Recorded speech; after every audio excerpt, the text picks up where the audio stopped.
নাটকের জন্য 2008 সালে তিনি সমালোচক পুরস্কার পেয়েছিলেন। এবার আবারও তিনি সারফেস নাটকের জন্য মনোনয়ন পেয়েছেন।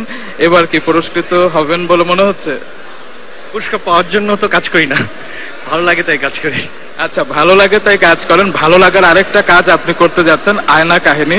নায়িকা সহ চলে এসেছেন। নায়িকাকে আপনি এই অনুষ্ঠানের মাধ্যমে একটু আমাদের সাথে ইন্ট্রোডিউস করিয়ে দিন।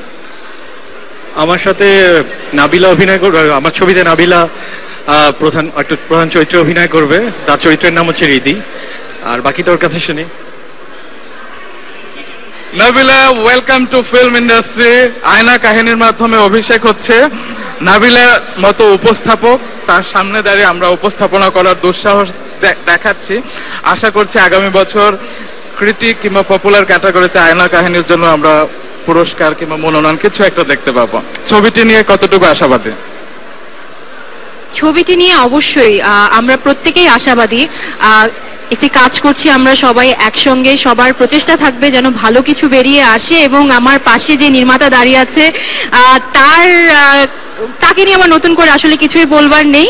তো প্রত্যেকে আশাবাদী, আশা করি সুন্দর কিছু হবে। এবং শুধু দর্শকদের কাছ থেকে শুভকামনা চাইবো, দোয়া চাইবো, যাতে আমাদের জন্য অনেক অনেক দোয়া করে, যাতে ভালো কিছু একটা করতে পারি। আপনাদের জন্য আমাদের পক্ষ থেকেও শুভকামনা রইল। এবং আয়না কাহিনীর জন্য শুভকামনা, সারফেসের জন্য শুভকামনা।